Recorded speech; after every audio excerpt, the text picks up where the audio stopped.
Bonjour tout le monde. Je voudrais vous présenter 10 films que je vous conseille pour Halloween.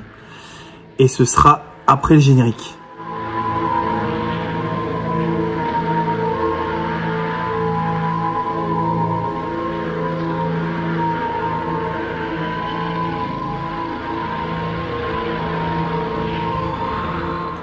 Et oui, je voulais vous présenter 10 films qui m'ont marqué pour Halloween. Alors, ces films qui m'ont marqué, on va commencer par le premier, un film, une sorte de collaboration entre Robert Rodriguez et Quentin Tarantino, avec Quentin Tarantino comme acteur, et puis George Clooney, dans un film qu'on peut qualifier un film d'horreur-action. Un film qui vous met dans la peau de deux braqueurs qui découvrent un bar pas comme les autres. Je vous en dis pas plus. Une nuit en enfer. Alors, Une nuit en enfer, je ne peux que vous le conseiller. Vraiment, pour moi, un excellent film d'horreur qui ne fera pas peur. Je pense qu'il ne vous fera pas peur.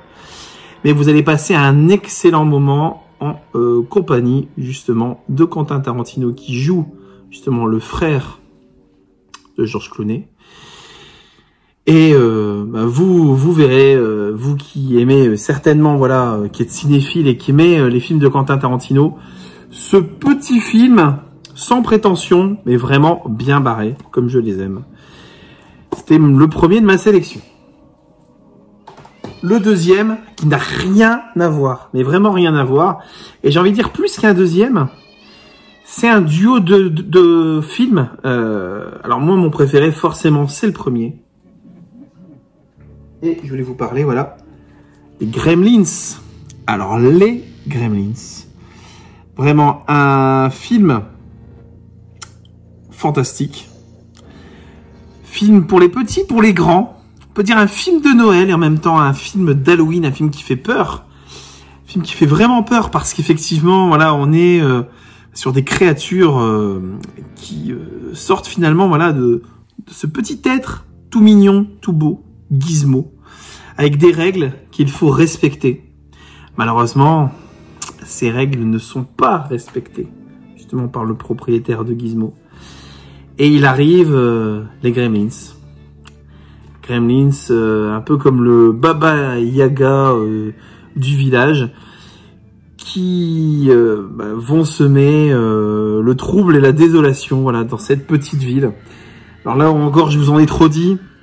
Mais en tout cas, pour ceux qui ne l'ont pas vu, parce que oui, ça doit exister, je vous conseille vraiment de revoir ce Gremlins. Et Gremlins 2, qui n'a rien à voir, mais qui peut être considéré comme une bonne suite, même si pour moi, il n'a pas l'aura du premier. Restons dans cet univers enfantin, magique et poétique. Parce que oui, là je vais vous montrer un film de Tim Burton, qui m'a touché. Vraiment très profondément. Une sorte de comédie musicale en pâte à modeler. Vous l'aurez reconnu, L'étrange Noël de Monsieur Jack. L'étrange Noël de Monsieur Jack, c'est l'histoire de Jack, le maître de la nuit, le maître du royaume d'Halloween, qui se prend à rêver d'être le Père Noël. Et vous verrez ce qui se passe. Pour ceux qui ne l'ont pas vu, pour moi, un film à voir et à revoir en famille. Et à voir tout seul si vous n'avez pas de famille, parce que c'est un film qui est plein de justesse, plein d'émotions, avec des musiques vraiment entraînantes, entêtantes. Et un film magique d'un Tim Burton vraiment au sommet de son talent. L'étrange Noël de Monsieur Jack, que je vous conseille aussi. On arrive déjà au quatrième film. Le quatrième film. Là encore, on reste sur du Tim Burton. Mais on est sur un personnage un peu plus fantasque. Personnage de Beetlejuice. Alors le Beetlejuice, c'est vraiment un personnage qui est incarné par Michael Keaton. Michael Keaton qui a joué, qui est pour moi l'indétrônable Batman. Batman le défi aussi. Et qui a joué dans ce film, une sorte de monstre un peu particulier, monstre qu'il ne faut pas appeler, monstre qui sème aussi la zizanie. Un film, là aussi, à voir et à revoir en famille. Un film plein de justesse, plein de drôlerie. Là aussi, au sommet de ce qu'était Tim Burton.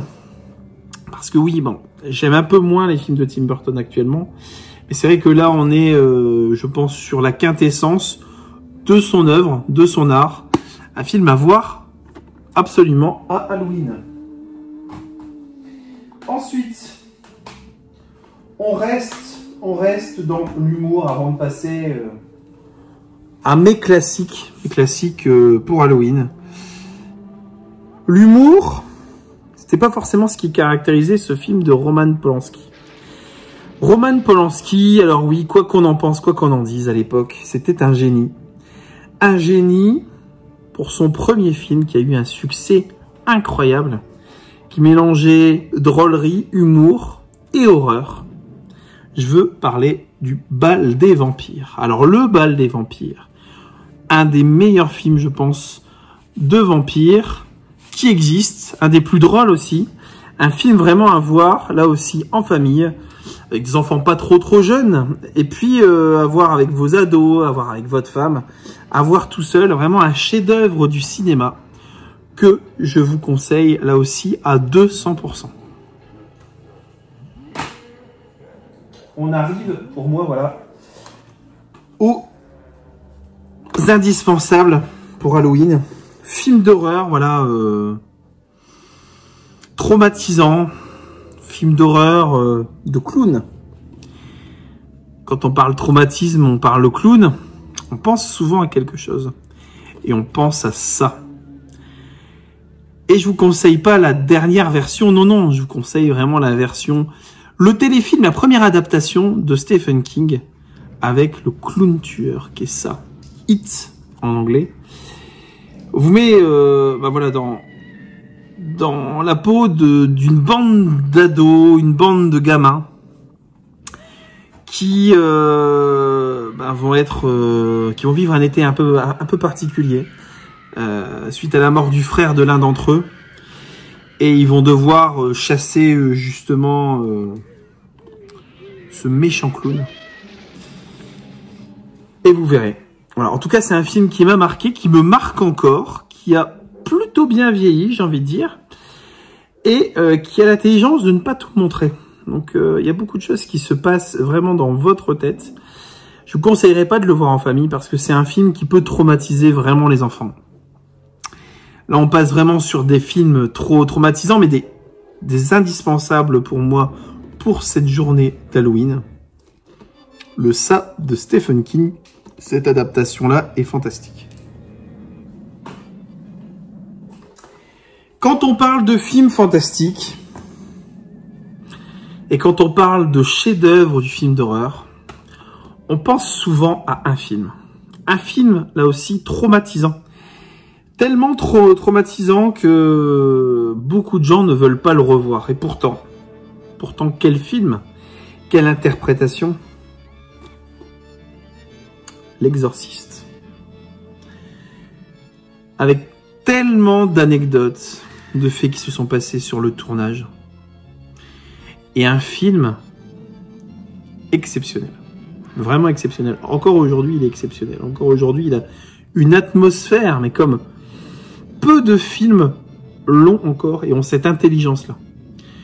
Je vous le conseille, vraiment, même si vous l'avez vu, même si vous pensez l'avoir vu et revu, revoyez-le encore dans cette version Director Cuts, qui est vraiment très bonne, avec une image bien retravaillée, et un film indispensable en cette période triste et morne. Pour moi, voilà, je vais vous parler, alors c'est surtout aussi le 1, le 2 un peu moins, mais le 1, voilà, pour moi c'est là aussi un des derniers excellents films d'horreur qui est sorti, voilà, ces dernières années. et qui est une adaptation d'une histoire vraie, le couple Warren. Alors dit comme ça vous dit peut-être pas grand-chose. Le titre anglais c'est The Warren Files et c'est The Conjuring. Alors The Conjuring, là encore, quel film, quelle atmosphère, quand vous savez que ce couple a vraiment existé et que cette histoire-là a vraiment existé. Vous vous dites, ça peut vous arriver, et pourquoi pas. Regardez ce film, ça peut être très instructif, et en tout cas, vous allez bien apprécier avoir peur avec moi dans The Conjuring.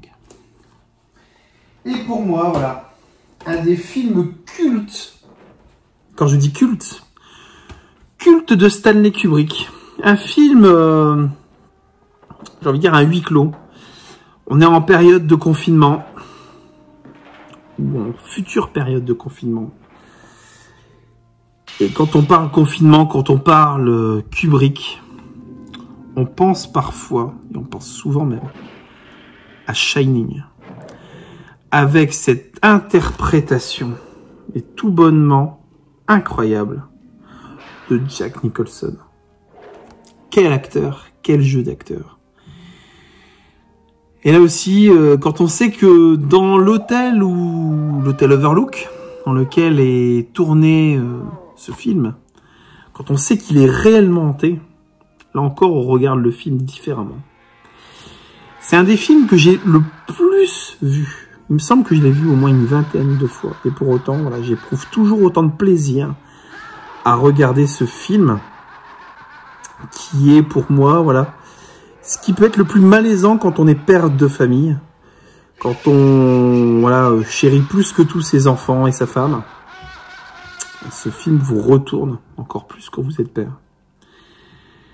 Voilà. Pour moi, si vous ne devez en retenir qu'un, c'est Shining, l'adaptation du roman de Stephen King, fait par Stanley Kubrick. J'espère que cette sélection, en tout cas, vous a plu. Moi, ça m'a bien plu de vous la faire. Passez un excellent Halloween. Et nous, on se dit à bientôt pour de prochaines vidéos. Bye bye.